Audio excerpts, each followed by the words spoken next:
Hey guys, what's going on? It's Fuzz and Becky here with another episode of Hope and Mum and Dad podcast, episode number 9. They seem to be sort of getting bigger and bigger, the numbers for episode numbers, so that's pretty cool. Episode number 9. All these shows are pre-recorded, so today's one is a little bit late because we went up north to see Becky's parents, and that's where we filmed it. So by the time this comes out, we're probably back. But yeah, we're just checking in today. Apologies for it being a day late, but we're just checking in today with episode number 9. Talking about our progress, really. Yeah, we've been quite busy. Before we came up here, outside of fertility stuff, we decided to renovate our back garden. Yeah, so renovate. It's a strong word. Well, just redo, sort out. And Fuzz is a bit ruined from that, aren't you? Because he did so much digging and hard work. You were really I probably good. moved about 3 ton of material, like shoving it. It's great. And though. a whole garden shed on your own. Have we got a video of that? We could. Yeah. We might be able to pop some clips in. Like if you're watching it, we might pop a clip in right now.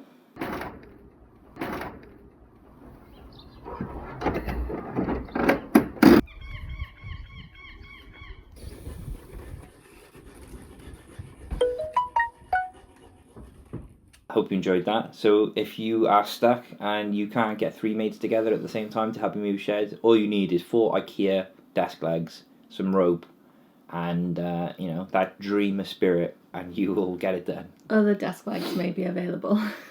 Well, yeah, but the metal IKEA ones are like £2 each or something. Yeah, See? really They're good. cheap. I was so impressed with you. I mean, I was really annoyed with you at the time because you're so impatient and didn't want you to hurt yourself. I love the podcast because you put on your nice voice, because it's like we've had a week of you complaining, nagging, screaming at me, going why, and then you go on the podcast, you go, yeah. I'm really proud of you. At one point during the I should just tell you that the podcast is live stuff. 24 hours a day, and you'll be like... At one point during the garden stuff, I was so annoying that I got delegated to have cider with our 99-year-old neighbour. So we just sat on the side. No one delegated anything. You're the boss. Let it be known. Relegated, I meant to say. Okay. Not delegated. Yeah, but you are the boss, and you saw Edie, and you talked to her, and you felt so rude leaving her. You ended up staying. You said it was bad because I wasn't nagging you. It turned out to be better because you didn't ask me 10 million questions every shovel. Yeah. I mean, I actually got it done. So, thanks to my bro Seb, who listens to the podcast. And yeah, because he lent me this post boring tool. Yeah. Which is quite boring. But yeah, it was pretty cool. We got the posts in, concrete them in. The fence was all floppy and that, so we got the fence down, moved the shed. Pretty cool. Can't wait to have a nice little space at the back. Yeah, it'd be lovely. And maybe a space to Instagram and record, because it'll actually look nice. Yeah, well, that's kind of half the sort of deal with it. We can be like, professional. We're professional now. Professional-ish, but... So that's pretty cool. But I didn't realise how much... Here's a segue. Do we know anyone in the trying to conceive community that may have male factor stuff that does ridiculously hard work, like labour, gardening, landscaping, stuff like that? Because I don't know, it must have an effect on your biology and stuff. I'm ruined. Working out, yeah. It destroyed me. I remember watching a podcast once, and there was like a Navy SEAL on it, and it said he said, if you want to get fit, just dig a 6-foot hole every day. Yeah, I think there is something to it, to over exercising and sperm quality probably, but there's probably been research out there we'd have to look into or get some professional advice. Yeah. Involved. So we have been at a standstill really in our IVF journey. Made some phone calls and stuff. Yeah, we had to chase them up the clinic because the Wales Fertility Institute, because we hadn't heard anything. So we were chasing them up to find out what was going on and where we were going to be in the list of priorities for them. Or when they were opening, or when they were. Well, they're open. We just want... Yeah, but to who? We didn't know, like... So we found out that basically because we're classed as new patients, we're at the bottom of the list, and they're aiming to contract and get to new patients by September, but they said they were really flaky about it and said that it changes every day and they can't tell us really an exact idea, but they're aiming for September. So it was a pretty much computer says no. Yeah, computer says no. So that was annoying. And then... Because we know it's going to be a while. It's not like just knowing, like, if it's going to be a year or 6 months or 2 years or 3+, like, just knowing would be would be a start, because, you know, we've been waiting for years, like, and we can't afford private treatment, so we're so lucky. We're not, we are so lucky to have the NHS. But if for some reason, like, that disappeared or dried up, then I think we've got problems. It's having a bit of an effect on my mental health lately as well. I felt really down in the dumps because, you know, things felt like they were going somewhere and the clinics were opening, so we felt like we probably weren't far away from being called, because our appointment should have happened in March and that's when they closed. But it hasn't really worked out like that.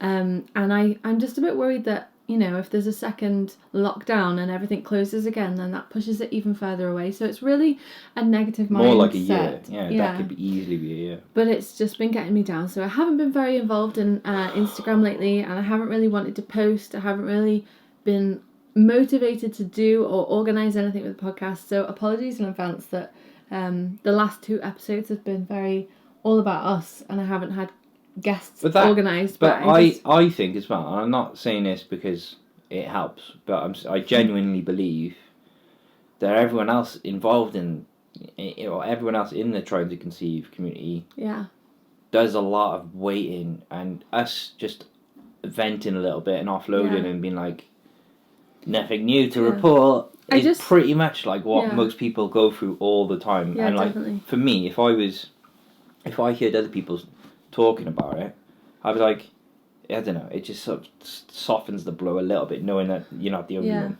But I feel like the accounts that I follow on Instagram lately, a lot of people are actually, their treatment's commencing, and people are there's been a lot of announcements of successful treatment happening lately. But they're the ones you clinics. remember, because people don't post about nothing.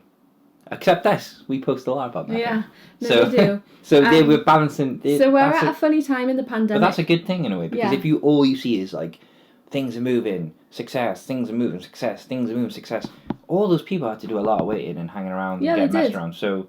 But that's where we're now, and so I have been protecting myself because that's a valid thing to do. So advice to anyone: listen to your body. If you don't feel good and you don't feel like you can have pregnancy announcement news or successful treatment news at the moment, then don't go on and don't look at it. Because when friends of mine say, we're pregnant and stuff, I don't know if this is bad, but like, if I'm not with you, I'll check to see where you are, and I'll be like, because I'm worried that you'll hear it and you'll just get upset. Yeah, I do get upset. I don't cry in front of people who are actually pregnant or whatever, but I do get upset. Sometimes more than others, but I've been quite upset lately. I feel quite sad just talking about it now. But you just have to get on with it, don't you? So yeah, that's where I am at the moment. I feel really down in the dumps, and hopefully it'll get better. But it's been nice coming up to see your parents, though. Yeah, definitely needed it. So that's that, really. But in other news, we also, Fuzz, you had to have a genetic test, didn't you? So we decided that we'd chase that up, and that was an ordeal in itself. Because so we spoke to, what was it? Gynecology? No, fertility said it's gynecology. Gynecology, which, shock horror, I was surprised. Gynecology said, no, Mr. Chuka, it's not to do with us. Like, you don't have a vagina, so you can't be... Can I have an honorary one? Can I be part of the gang? Like, gynecology just point blank won't treat you. So fertility said go to gynecology. Yeah. Gynecology said go to genetics. Genetics said we can't give you... We can see that you've had a test, but we can't give you any information. Yeah. You got to go back to gynecology. Gynecology said, stop phoning us. This is like... They were really nice on the phone, they were right, but it was just a big runaround, and eventually I think Dr. D'Angelo... You left a message. I said, well, I don't know, I'll just cross my fingers and, do a rain dance and hope something happens. But the messages got across, and now we've got a video call with Dr. D'Angelo in the next 2 weeks. And also, it's up to Dr. D'Angelo, because Becky's... Becky's thyroid issues make things more complicated. that might mean that you're a priority. Fingers crossed. I know. Thanks to having a disease. I know, it's weird, isn't it, to be like, oh, thank God I've got a fucked up disease. Yeah. It's like, Yeah. but it's true. Yeah. And we didn't know how complicated it was until we spoke to Caitlin and Lee. Yeah. It's my Matt Berry impression. Berry. Yeah. So so good, good that Becky's thyroid thing might mean that we're a priority so we can get going, but bad that it actually might be quite stressful and tricky to get that right. I know one of our followers on Instagram and our friends, Harriet, she is going through a cycle now with the NHS. I think it's with the NHS, and everyone has their thyroid levels checked during IVF treatment, and hers have come back a bit weird. So she's contacted me. So I think, like, regardless of whether you have a thyroid issue, if your thyroid hormones are a bit out of whack, then it's really frustrating because it can really disrupt the whole cycle. Can you get private tests just to monitor if you're in or out? Yeah, I think so. Because, like, I know it's not a knock on the NHS at all, but they've only got so much resources. Mm-hmm. So I don't know, like, if you had a thyroid problem and you weren't going to the NHS, you went privately somewhere, would they check you more often? Yeah, probably. Well, I was getting checked every 6 weeks before pandemic happened. So. Oh, okay, that's quite a lot. Yeah, because they don't know how my body's reacted to the radioactive iodine treatment.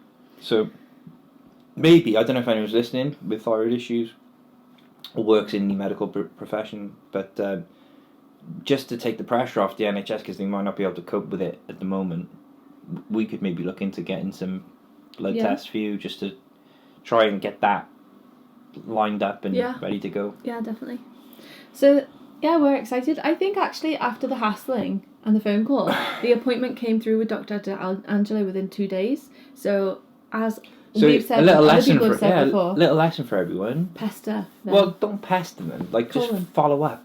Yeah. Because if we didn't follow up, those tests would have been sat there and 3 departments would have been expecting the other department to come through. It kind of worries me to think, like, how often does that happen? There's no communication between departments. Yeah, it's frustrating. We're very grateful. Yeah, so grateful. We love our NHS, but I'm just saying, like, if it would suck if we waited 5 months, 6 months, 7 months, and then phoned them up and they went, your paperwork's still with it. I'll have to chase that up. That's our biggest fear at the moment, because in South Wales anyway, this is the circumstance that when you have genetic testing done at the moment, because there's such a backlog, it takes 6 to 7 months to get the results through. So the results of this test are really important for us, because if we find out that Fuzz is a genetic carrier for a certain medical thing, I think it was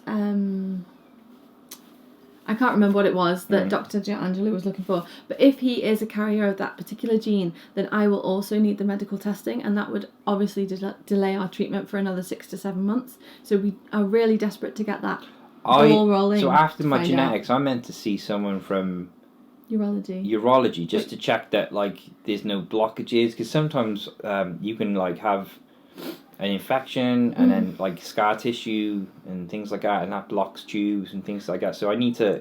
They are going to be doing that at the Wales Fertility Institute. But I genuinely think that I might have something going on with that, like, because I've had lots of knocks and mountain bike and BMX crashes and stuff. Yeah. So it would be cool to get checked out and to figure out what's going on and stuff. Yeah.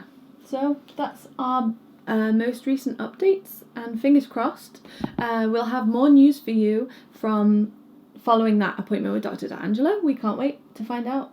Yeah. Hopefully it will be good news and your genetics will be fine. When do we get that phone call? Not the date, but just for us. In August, early August. Early August. Yeah. So probably maybe second week of August. Yeah.